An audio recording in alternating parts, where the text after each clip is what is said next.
कैसे हैं? बोले नट किसको कहते हैं? मंच पर आकर के नृत्य करने वाला, प्रदर्शन करने वाले को नट कहते हैं। जो आकर्षित करता है उसको नट कहते हैं। पर ठाकुर जी कौन है? बोले नटवर। नटवर का मतलब बोले आकर्षण करने वालों में भी सबसे ऊंचे नटवर ठाकुर जी का नाम है। नटवर नागर नंदा भजोरे मन गोविंदा। नटवर नागर नंदा भजोरे मन गोविंदा। ये नटवर क्यों हैं? बोले आकर्षण करने वालों में इनसे बढ़िया आकर्षण कोई नहीं कर सकता। एक एक अपनी स्थिति से, एक एक अपने अंग से, एक एक अपने रोए से जो आकर्षण कर सकते हैं उनको कहते हैं नटवर।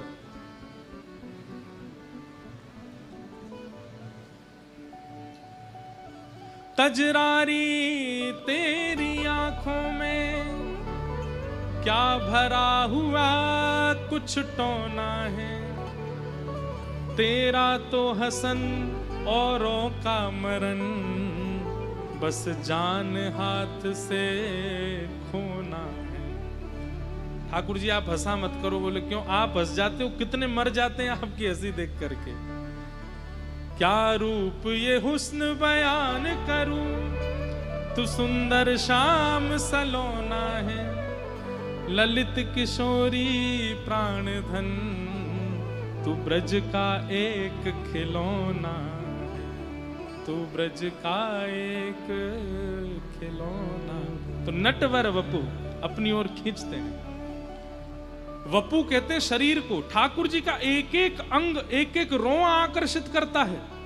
इसलिए महाप्रभु वल्लभाचार्य जी कह रहे हैं अधरम मधुरम, हसितम मधुरम, चलितम मधुरम, वमितम मधुरम, लीला मधुरा, सब मधुर है। क्यों? बोले मधुराधिपते अखिलम मधुरम। श्रीमद् वल्लभाचार्य जी महाराज वर्णन करते हुए कह रहे हैं कि भाई किसी व्यक्ति में मधुरता है। कोई सुंदर बहुत है, मान लीजिए अभी आज ही परख के देखना, कोई बहुत सुंदर है, क्या उसमें कमी नहीं है? कुछ भी, सब अच्छा ही अच्छा। नहीं, एक कमी तो होगी। कोई बोलता बहुत अच्छा है, क्या उसमें कोई कमी नहीं? एक कमी उसमें भी होगी। कोई भोजन बहुत अच्छा बनाता है, कोई नाचना बहुत अच्छा जानता है, सबके अंदर गुण कलाएं भरी हैं। कोई बहुत विद्वान है, क्या उसमें कोई कमी नहीं है? उसमें भी एक अवगुण होगा।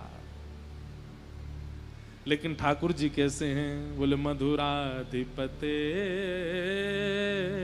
अखिलम मधुरम, अधरम मधुरम, वदनम मधुरम, मधुराधिपते अखिलम मधुरम, मधुराधिपते अखिलम। जो मधुरता के प्रपति हैं और अखिल में सबसे मधुर हैं, ऐसे श्री कृष्ण को हम प्रणाम करते हैं।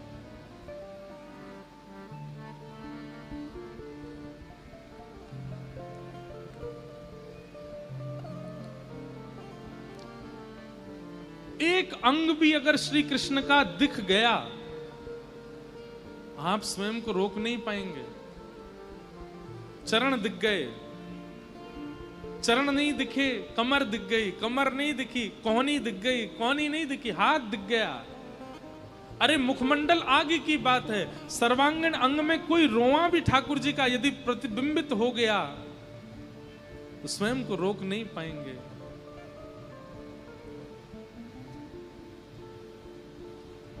नंद नंदन पिया कपट जो कीनो, निकल गयो,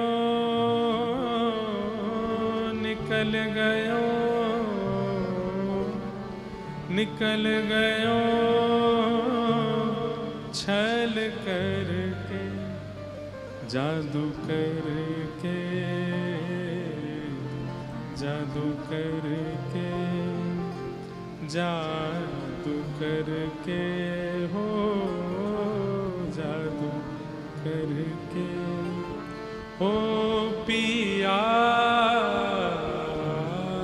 कित गयो, जादू करे। मीराबाई कहते हैं मेरा दास शरण जो आए, मेरा दास शरण आए, मेरा दास शरण जो आए, मेरा दास शरण जो आए। हो कबहु न मिले, कबहु न मिले, कबहु न मिले अंग भर के। मीराबाई क्या शिकायत कर रही है ठाकुर जी की? बोले इतने ऊधमी हैं, कभी एक उंगली दिखा जाते हैं, कभी एक हाथ दिखा जाते हैं, कभी एक नेत्र दिखा के चले जाते हैं, कभी केवल मोरपिच दिखा के चले जाते हैं। अरे सर्वांगीण अंग क्यों नहीं दिखाते? ये प्यासा सा क्यों छोड़ जाते हो हमको? कबहु न मिले, कबहु न मिले, कबहु न मिले अंग भर के जादू करके, जादू करके, जादू करके, हो जादू करके, हो पिया कित गयो जादू करे। नटवर वपु कर्ण योह कर्ण कारम, दो कान हैं पर कुंडल एक ही पहनते हैं। विभ्रदवास कनक कपिसम, ऐसी पीतांबरी पहनते हैं कि सूर्य को भी लज्जा आ जाती है, सूर्य भी छुप जाता है कि अरे नहीं नहीं, श्याम सुंदर रूपी सूर्य भ्रमण कर रहे हैं, अब मैं कैसे प्रकट हो सकता हूं।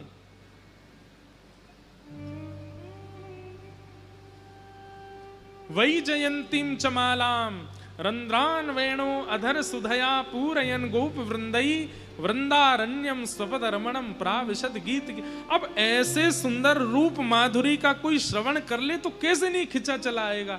सुखदेव जी सारा ध्यान तप सब छोड़ करके आ गए बालकों के पास।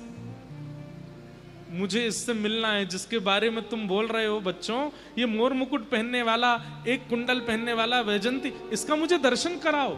बच्चे बोले हमको नहीं पता ये कौन है, हमारे गुरुजी ने श्लोक याद कराया, हमने आके गा दिया। तुम्हारे गुरुजी कौन है? बोले हमारे गुरुदेव वेदव्यास जी महाराज, और ऐसे 18,000 श्लोक उन्होंने लिखे हैं।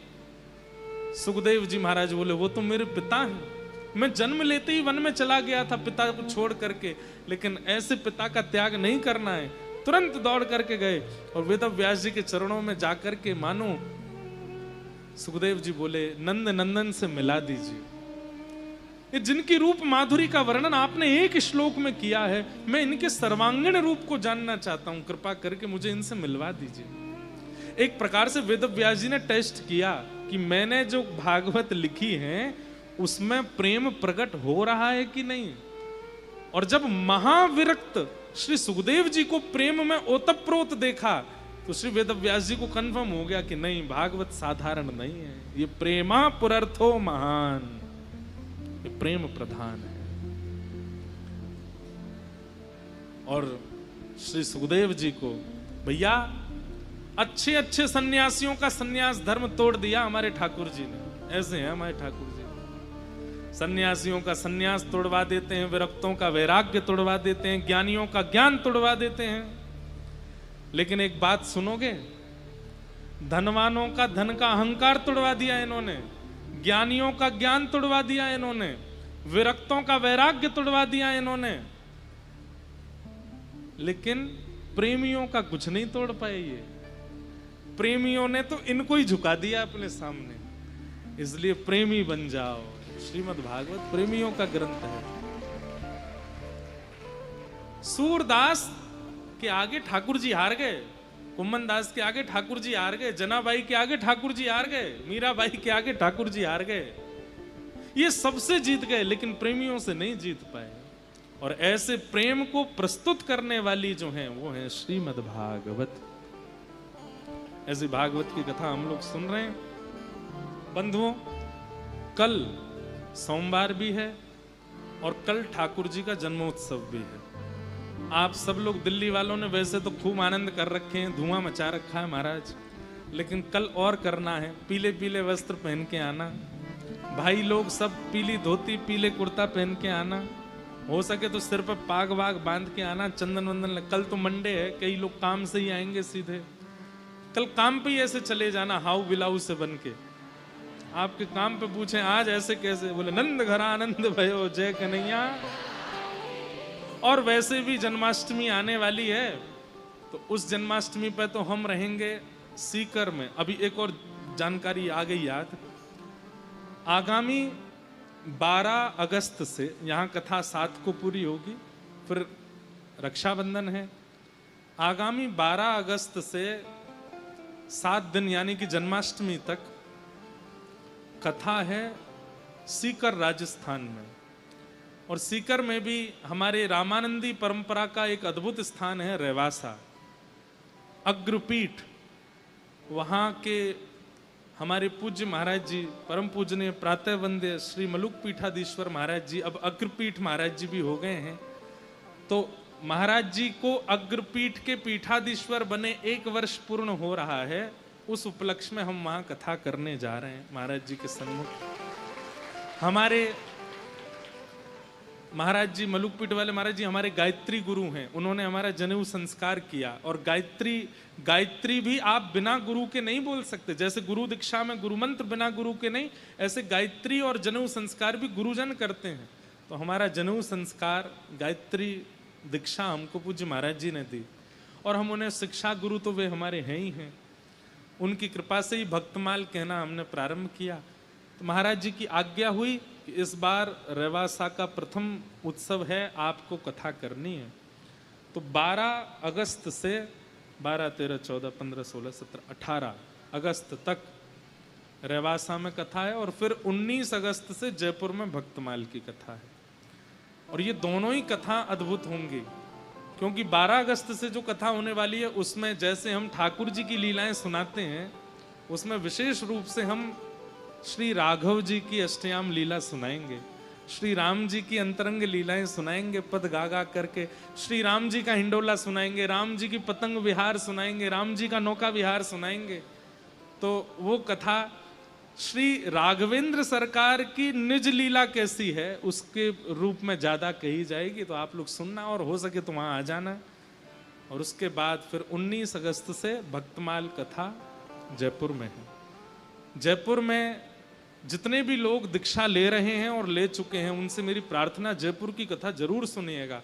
वहाँ इस बार हम हमारे श्री रामानुज परंपरा और रामानुजाचार्य जी का चरित्र कहेंगे। वैसे वहाँ 3 चरित्र कहने की आज्ञा हुई है सरस निकुंज में, रामानुजाचार्य जी, श्री चैतन्य महाप्रभु और श्रीमद वल्लभाचार्य जी। तो तीनों के चरित्र कहने हैं। अब ठाकुर जी कृपा करेंगे तो 2-2 दिन सबके चरित्र होंगे, और ज्यादा कृपा कर देंगे तो एक ही आचार्य का चरित्र 7 दिन तक चलेगा। तो जैसा भी हो वहां सुख मिलेगा। आप सब लोग सुनिएगा।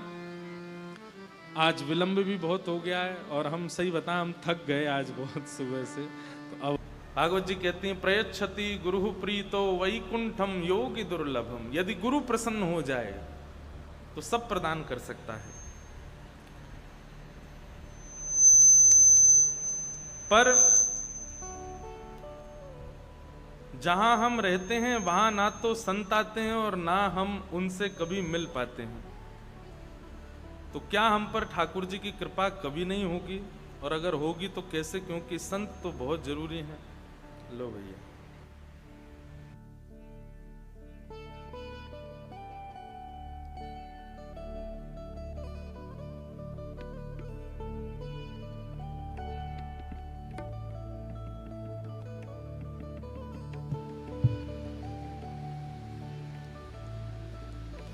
तो आपका भाव है कि अब आ रही है आवाज? हाँ ठीक है। कि आप जहां रहते हैं वहां संतों का इतना आगमन नहीं होता, संत इतने आते नहीं हैं। तो क्या करें। अब देखो एक बात सुनिए हमारी, जरूरी नहीं है कि संतों के दर्शन आपके पास आकर के हो जाएं, आपके नगर में आवे तो ही संत दर्शन होता है। कई बार आपको संतों के पास जाना चाहिए। अब जो लोग विदेश में रहते हैं उन पर कृपा कैसे हो, बेचारों को आना पड़ता है। एक भक्त हैं मीराबाई, ध्यान से सुनिएगा। एक भक्त हैं मीराबाई, जिनके नगर में बिन बुलाए संतों का आगमन होता रहता है। हर दिन एक नवीन संत पहुंचते ही हैं और मीराबाई उनका दर्शन करती हैं। अब आप इसको हरि कृपा मानोगे, या एक भक्त है विभीषण, जिसने अनेक युग अनेक वर्षों तक राम नाम जपा लेकिन कभी संत दर्शन नहीं हुआ, और राम रावण युद्ध से कुछ दिन पहले हनुमान जी का आगमन हुआ। अब आप किसको भक्त मानोगे या किस पर कृपा मानोगे आप? मीराबाई को रोज संतों के दर्शन होते हैं, और लंका में विराजमान विभीषण को अपने पूरे जीवन काल में राम जी के दर्शन से पहले एक बार संत दर्शन हुए, वो भी हनुमान जी के। तो ये आवश्यक नहीं है कि आप जहां रहें या जिस नगर में आप रहें वहां संतों का आना जाना लगा रहे तो ही आप संत दर्शन करो। कई बार मैं ऐसा कथा में कहता हूं कि जिसको बहुत अभाव का अनुभव हो रहा है ना, वो उस पर अति कृपा है ठाकुर जी की। जिसे बहुत सहज में ही भगवत वस्तुओं का मिलन हो जाता है, वो कभी कभी अगर मीराबाई जैसी कृपा नहीं है ठाकुर जी की, तो कई बार बहुत ज्यादा संतों का आगमन, संतों के दर्शन कई बार व्यक्ति को उस मूल्य से वंचित कर देते हैं। जैसे उदाहरण दें, यदुवंशी भगवान के स्वयं के परिवारी जन द्वारिका में संत जन भरे पड़े हैं। ठाकुर जी को जाकर के कहना पड़ता है अपने बच्चों से कि भाई तुम सत्संग में कभी क्यों नहीं जाते हो? तो बच्चे कहते हैं हम भगवान के बेटे हैं, हमको जाने की क्या आवश्यकता। सत्संग में वो जाते हैं जिनको, जो आपसे दूर हैं, जो विलग हैं, जो अन्य हैं। हम तो आपके ही हैं और हमें आप मिल चुके हो। आप हमारे चाचा लगते हो, हमारे ताऊ लगते हो, हमारे पिता लगते हो, हमको क्या आवश्यकता सत्संग में जाने की। केवल इसी बात की वजह से भगवान ने यदुवंशियों का नाश करवाया। अब आप वहां क्या कहेंगे? वहां तो संतों के दर्शन, भागवत जी में वर्णन आता है कि द्वारवत्वाम कुरुद्वह अवासीत नारदो भिक्षणम कृष्णोपासन लालसा। द्वारिका में नारद आदि जैसे संत, सामान्य संत नहीं, नारद जैसे संत पड़े रहते हैं, लेकिन फिर भी भगवान के पुत्र उनका दर्शन नहीं करते। तो जिनका ये भाव है कि आपके नगर में संत नहीं आते, आप जिस क्षेत्र में वहां संत नहीं आते, तो आप जाओ। आप पे ठाकुर जी ने विशेष कृपा की है। जिनके यहाँ आते ही रहते हैं, जिनके यहाँ संतों के दर्शन चलते फिरते ही हो जाते हैं, कई बार वे मूल्य नहीं समझते, और जिन्हें बहुत अभावग्रस्त कर देते हैं ठाकुर जी, कई बार उनका जो प्रेम होता है ना, वो अलग होता है, वो विलग होता है। इसलिए इसको कृपा मानिए। और एक भक्त का एक स्वरूप होता है, वो हर स्थिति को कृपा मान करके जीता है भैया, चाहे जैसी हो। प्रहलाद जी महाराज, आप संतों की बात कर रहे हैं, प्रहलाद जी का तो घर ही पवित्र नहीं था, प्रहलाद जी के तो माता पिता ही पवित्र नहीं थे। महाराष्ट्र में एक भक्त हुई भगवान पंडरीनाथ की, उनका नाम था सक्कूबाई। क्या नाम था? सक्कूबाई का जन्म हुआ था एक भक्त परिवार में, लेकिन विवाह हुआ घोर नास्तिक परिवार। एक तो नास्तिक, और ऊपर से सक्कूबाई के ऊपर गाली देने वाले, मारने वाले, पीटने वाले, रोक टोक करने वाले, दुनिया भर का बुरा भला कहने वाले, ऐसे परिवार में सक्कूबाई का ब्याह हुआ।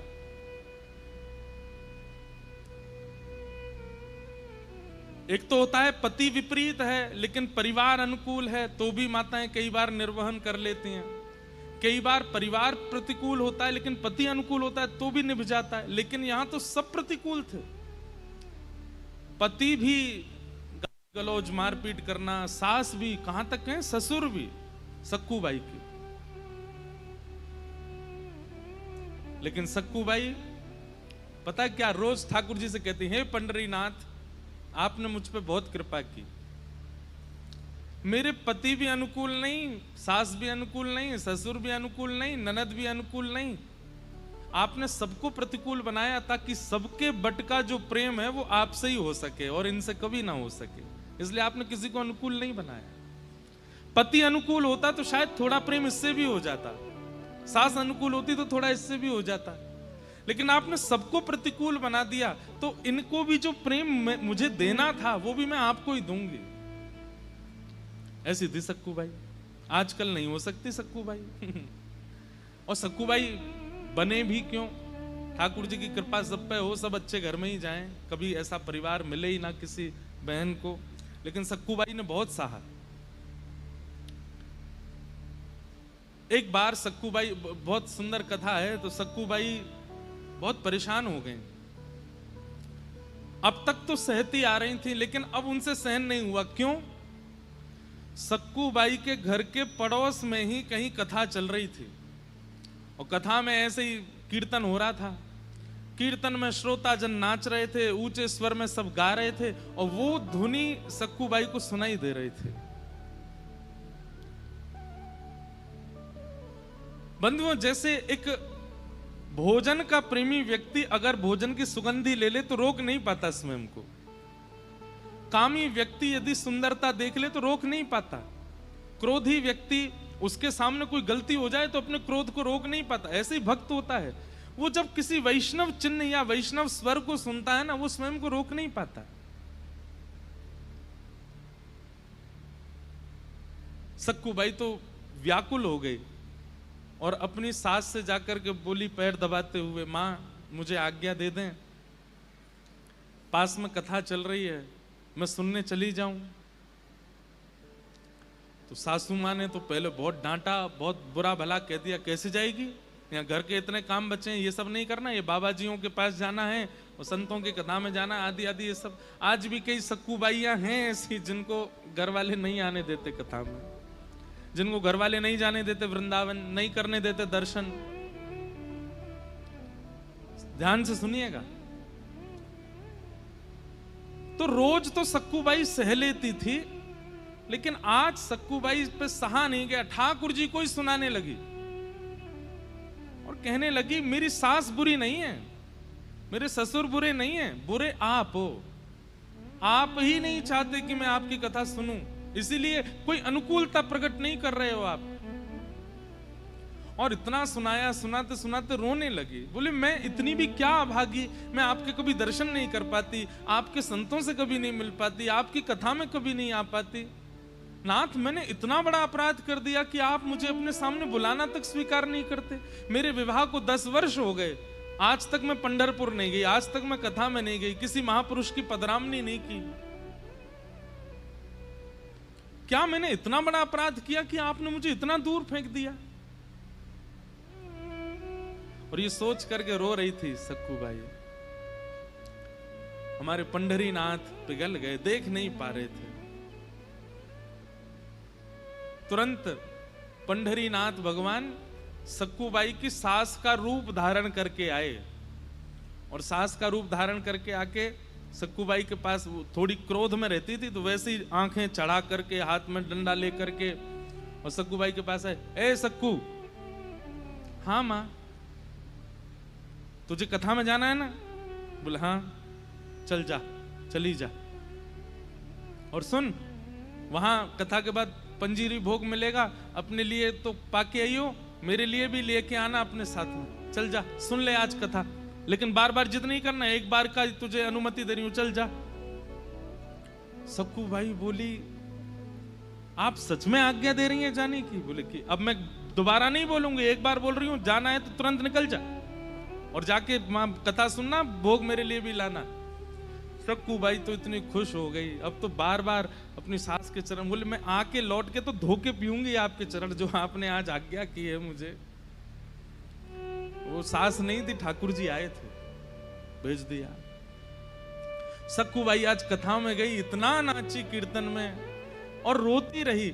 कोई ऐसा प्रसंग व्यास जी सुना नहीं रहे थे, लेकिन सक्कू बाई रोती रही। क्यों? उसे बार बार ये लग रहा था बस अब इतनी देर की और रह गई, अब बस थोड़ी देर में अभी पूरी हो जाएगी, अब बस ये विश्राम होने वाली है। और जैसे ही विश्राम का जय जयकार लगा, सक्कू बाई तो बेहोश जैसी हो गई, अब पता नहीं दोबारा कब सुन पाऊंगी। लेकिन सक्कू बाई तो गई थी कथा में। वहां सास ससुर तो 24 घंटा नजर रखते थे, क्या कर रही है, क्या कहाँ जा रही है, क्या खा रही है, क्या पी रही है, क्या सब नजर रखते थे। तो सास का रूप धारण करके तो सक्कू बाई को भेज दिया कथा में, और सक्कू बाई के जाते ही ठाकुर जी सक्कू बाई बन गए और घर में सारी सेवा करने लगे। बर्तन मांज रहे हैं ठाकुर जी, कपड़े धो रहे, धो करके बढ़िया उनको गई बना बना के धर रहे हैं। वाह, ठाकुर जी सेवा कर रहे हैं, आप ताली बजा रहे हो, बर्तन धो रहे हैं, झाड़ू लगा रहे हैं।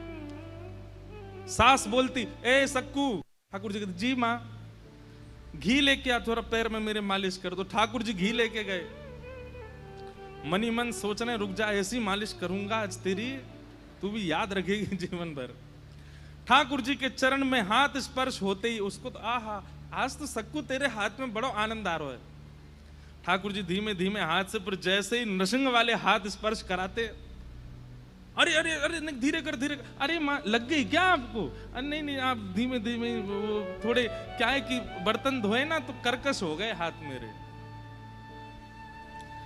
चरित्र में तो यहां तक वर्णन है कि जैसे सक्कूबाई को गालियां देती थी, जैसे सक्कूबाई को कभी बाल खींच लेती थी, ऐसे ठाकुर जी के भी करे उन्होंने, गाली दी, ठाकुर जी के भी बाल खींचे, और ठाकुर जी सब सहते रहे। लेकिन आज सहन करके ठाकुर जी बोले, अब सक्कू को इस नरक में नहीं रखना है मुझे। ठाकुर जी काम सब व्यवस्थित करके भीतर की ओर चले गए। इतने में ही वहां कथा पूरी हुई। सक्कूबाई पंजीरी भोग लेकर के घर आई, और आकर के जैसे ही मां के सामने पहुंची, सास के सामने पहुंची, लो मां, कथा आज बहुत अच्छी हुई, आज व्यास जी ने ये चरित्र सुनाया था, मैं तो भावुकी हो गई, 10 साल बाद सुनी ना कथा, ये आपके लिए प्रसाद लाई हूं, पालो। सास बोली, सक्कू तू कथा में कब गई? मैं तो दोपहर को ही चली गई थी, अभी संध्या हो गई, रात हो गई, मैं तो पूरी कथा सुन के आई हूं आज। तू मुझे पागल बनाती, तू झूठ बोलती है।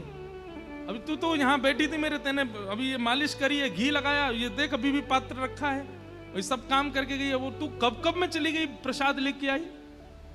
सक्कूबाई बोली, मैं तो थी ही नहीं यहाँ पे, आपने ही तो बोला था कि जाओ कथा सुन करके आओ। तू यहाँ नहीं थी तो फिर कौन था यहाँ पे?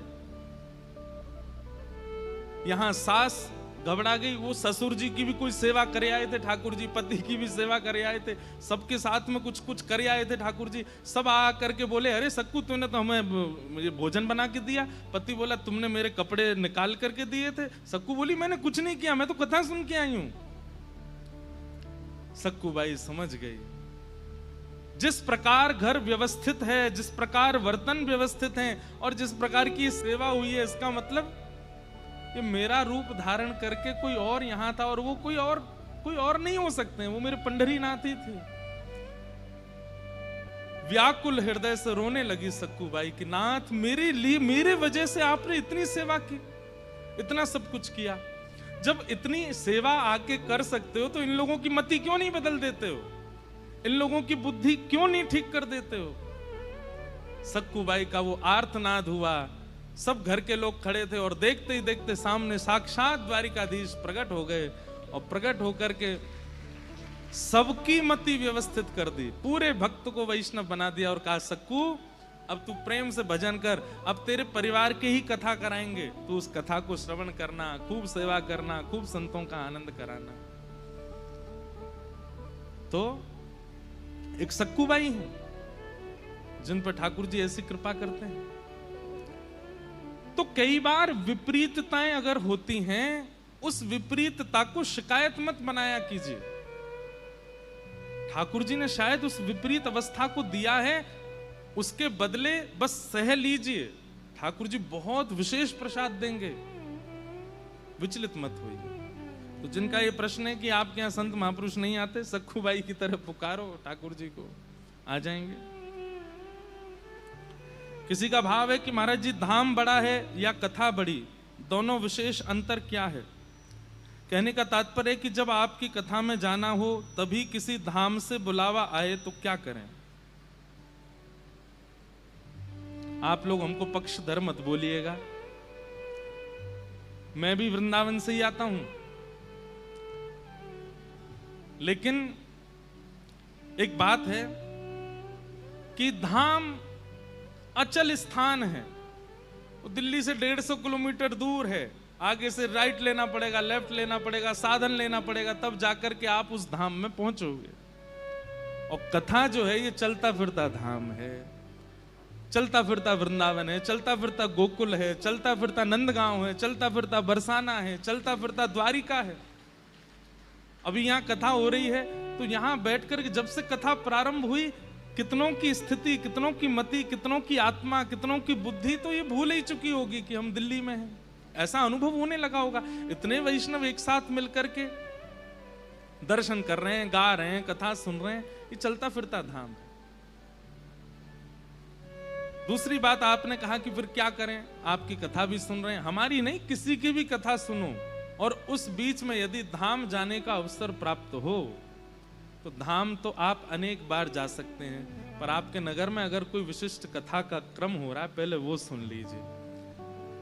शरीर से धाम जाना एक बात है, पर धाम को हृदय में बसाना ये विशेष बात है। कथा क्या करता है, वो धाम को हृदय में बसा देता है, धाम को हृदय में व्यवस्थित कर देता है। मेरो मन वृंदावन में अटको, मेरो मन वृंदावन में बन के जोगन डोलत ब्रज में, बन के जोगन डोलत ब्रज में, पीवत यमुना जल को, मेरो मन वृंदावन में, मेरो मन हरि चरण में। आगे हो वृंदावन, तुरंत अनुभव होने लगा कि ऐसो ही है वृंदावन। मन चल वृंदावन धाम, रटेंगे राधे राधे नाम, मिलेंगे कुंज बिहारी ओढ़ के कामर। अब वहां क्या कहा, तन चल वृंदावन धाम नहीं कहा है। वैसी बहुत भीड़ है रही है वृंदावन में, मन को घुमा लाए करो, नेत्र बंद करके, जैसे सुबह उठते हो नेत्र बंद कर लिया करो। प्रात होत हम श्री यमुना जी जाएंगे, प्रात होत हम श्री यमुना जी जाएंगे, और परिक्रमा कर जीवन सफल बनाएंगे, परिक्रमा कर जीवन सफल बनाएंगे। फिर आगे क्या है, होएंगे सबके बिगड़े काम, बनेंगे सबके बिगड़े काम, रटेंगे राधे राधे नाम, मिलेंगे कुंज बिहारी ओढ़ के कामर कारी, मिलेंगे कुंज बिहारी ओढ़ के कामर। तो कथा क्या है? अब देखो, तन से आप 10-12 घंटे के लिए वृंदावन गए तो केवल वृंदावन का दर्शन कर पाओगे। अब गिरिराज जी भी जाना है, बरसाने भी जाना है, नंदगांव भी जाना है, तो 3-4 दिन का समय लेना पड़ेगा। तो कथा तो ऐसी है कि एक दिन में 3 घंटा में सबरी ब्रज को 84 कोस घुमा लावेगी आपको। तो अगर कभी सत्संग का अनुभव मिलता है, सत्संग का अवसर मिलता है, और उसी समय यदि धाम दर्शन की भी स्थिति प्रकट हो रही है, तो पहले सत्संग श्रवण करो, फिर धाम चले जाओ। पहले कथा श्रवण करो, क्योंकि कथा में सब हैं, सब विद्यमान हैं। किसी का प्रश्न है कि हम प्रतिदिन के जीवन में अनेक पाप हो जाते हैं, कुछ अनजाने में होते हैं तो कुछ पूर्णतः चेतन अवस्था में। कभी कभी ऐसा होता है कि मैं जानता हूं कि जो मैं कर रही हूं वह उचित नहीं है, फिर भी स्वयं को रोक नहीं पाते। ये स्थिति पता है किसकी है? बहुत ध्यान से सुनिएगा। कई बार आपको पता होता है कि ये पाप है, और आपको ये भी पता होता है कि इसके लिए आचार्यों ने, गुरुजनों ने, माता पिता ने, ग्रंथों ने, शास्त्रों ने मना किया है कि ये नहीं करना चाहिए।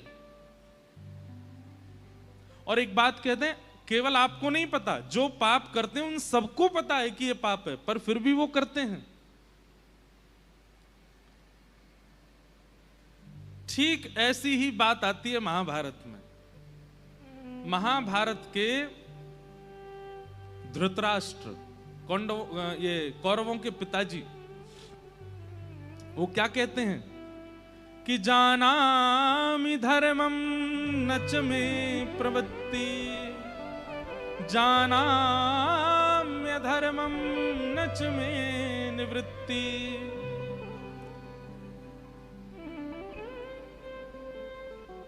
धृतराष्ट्र कहते हैं मैं जानता हूं कि धर्म क्या है, पर पता नहीं क्यों मेरा उसमें मन ही नहीं लगता, और मैं जानता हूं कि ये अधर्म है जो मैं कर रहा हूं, पर पता नहीं मैं क्यों इससे बच ही नहीं पा रहा हूं।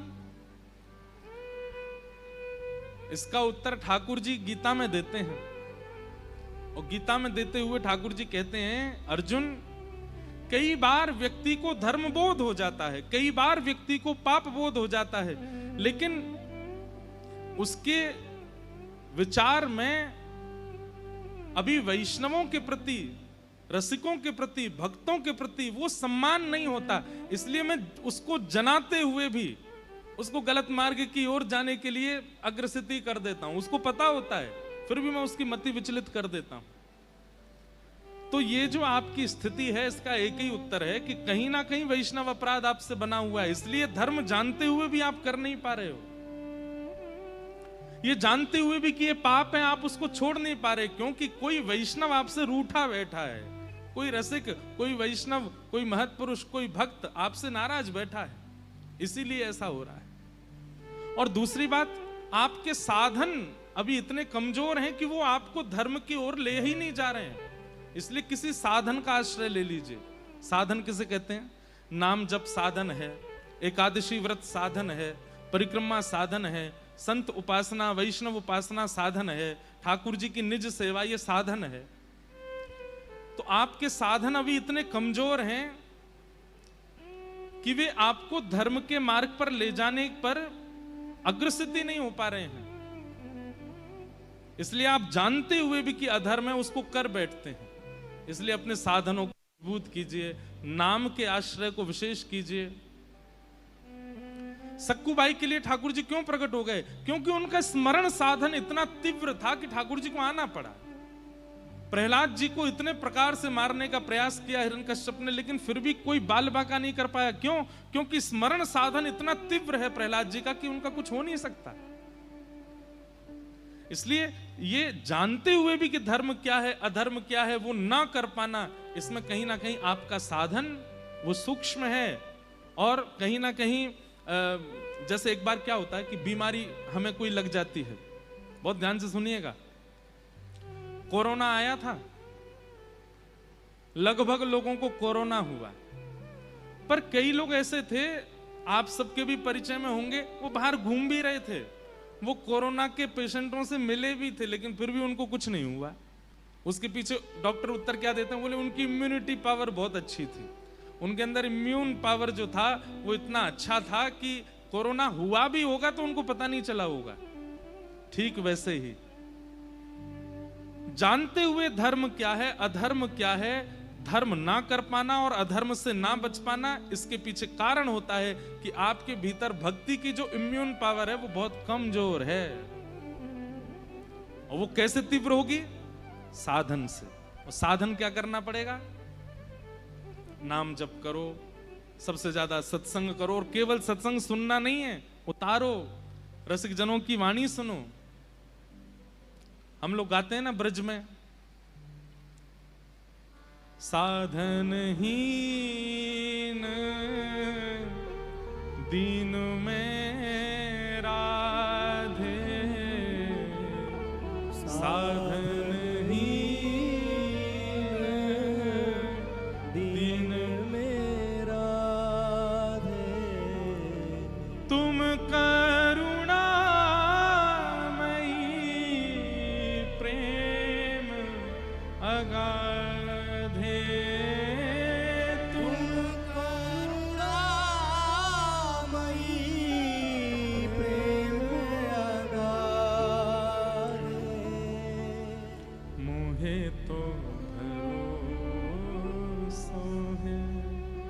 तेरो री किशोरी मुझे तो भरोसा है तेरो री किशोरी। भगवान के समस्त यदुवंशी सब जानते थे कि धर्म क्या है, पर फिर भी अधर्म कर रहे थे। कौरव जानते थे कि ये महाभारत का युद्ध अधर्म कर रहे हैं, वास्तव में हस्तिनापुर पांडवों की ही है। ठाकुर जी का दर्शन करके भी वो नहीं समझ पा रहे थे, तो हमको तो दर्शन भी नहीं होता, तो हम कैसे समझ जाएंगे। इसलिए भैया नाम आश्रित हो जाइए। ठाकुर जी के वचन जो संत जनों से आपको प्राप्त होते हैं, जो प्रवचन आप सुनते हैं, उनको तुरंत पालन किया कीजिए। उसी से ही ये हो सकता है कि धर्म जान करके आप कर सको और अधर्म देख करके आप बच सको। नहीं तो ज्ञान तो आज दुनिया में सब लोगों को है, फिर भी अधर्म से कोई नहीं बच रहा है। एक जीव को मार करके खाने वाले लोग, उनको नहीं पता कि यह अधर्म है, सबको पता है, फिर भी करते हैं। मद्यपान करने वाले लोग, उनको नहीं पता। चलिए जीव हिंसा करने वाले मद्यपानों को एक तरफ रख दीजिए, दूसरों के साथ छल करने वाले, कपट करने वाले, दूसरों की निंदा करने वाले, गलत कर्म करने, उनको नहीं पता कि ये गलत है। रावण को नहीं पता था क्या कि सीता जी का हरण गलत है? सब पता था, पर उनके भीतर भक्ति का इम्यून पावर है ही नहीं जो उनको रोके, जो उनको टोके। आप विश्वास मानिएगा। एक बात सुनिए, सब लोग इधर देखो मेरी ओर। कई लोग ऐसा बोलते हैं, महाराज हम केदारनाथ गए थे, बस हमारी गिरने ही वाली थी खाई में, ठाकुर जी ने बाल बाल बचाए। ठाकुर जी ने नहीं बचाया आपको, आपकी आयु बची थी इसलिए बच गए आप। एक व्यक्ति की आयु बची थी तो हवाई जहाज गिर गया, फिर भी वो बच गया और सब मर गए। अब उसमें भी लोग कह रहे हैं कि ठाकुर जी ने उसको बचाया, ठाकुर जी ने उसको बचाया। ऐसा नहीं है। जिसकी आयु जितनी है वो चाहे कितनी भयावह स्थिति में पहुंच जाए वो बच ही जाएगा, क्योंकि आयु अभी शेष है। वास्तव में ठाकुर जी बचाते कब हैं आपको? ठाकुर जी ने आपकी रक्षा की, इसका प्रमाण क्या है? सामने भोग भोगने के लिए बहु व्यंजन आ गए थे, लेकिन आपने अपनी इंद्रियों को संभाल लिया और उस भोग को नहीं भोगा। समझ जाना अब की ठाकुर जी ने रक्षा। ये ठाकुर जी ने रक्षा की।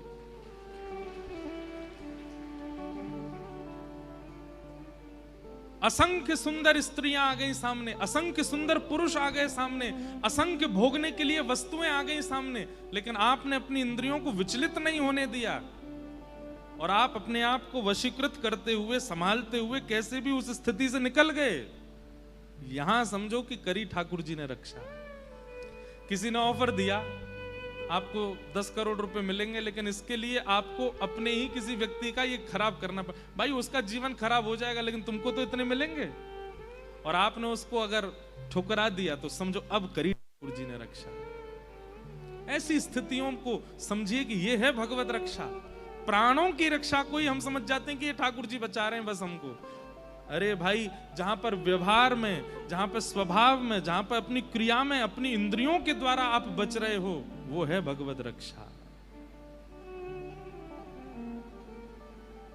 तो इसलिए जानते हुए भी कि ये पाप है, आप कर बैठ रहे हो, तो इसमें यही समझिए कि अभी आपका जो भीतरी साधन है वो इतना स्ट्रांग हुआ नहीं है कि आपको उससे रोक दे।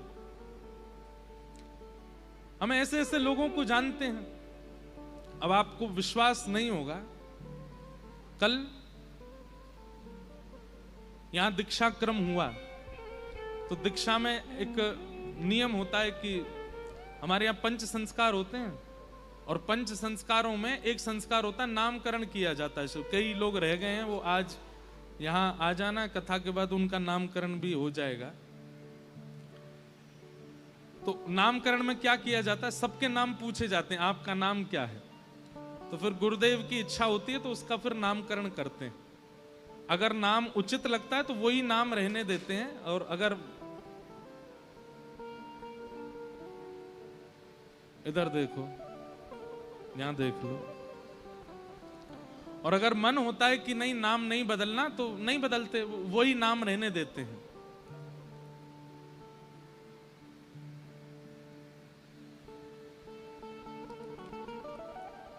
इधर देख लो भैया।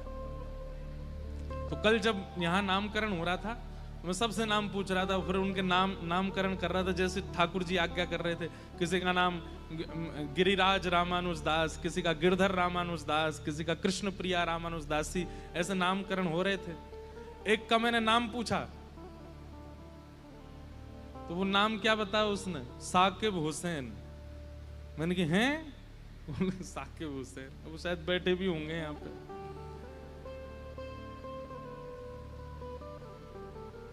अब उसकी स्थिति देखो,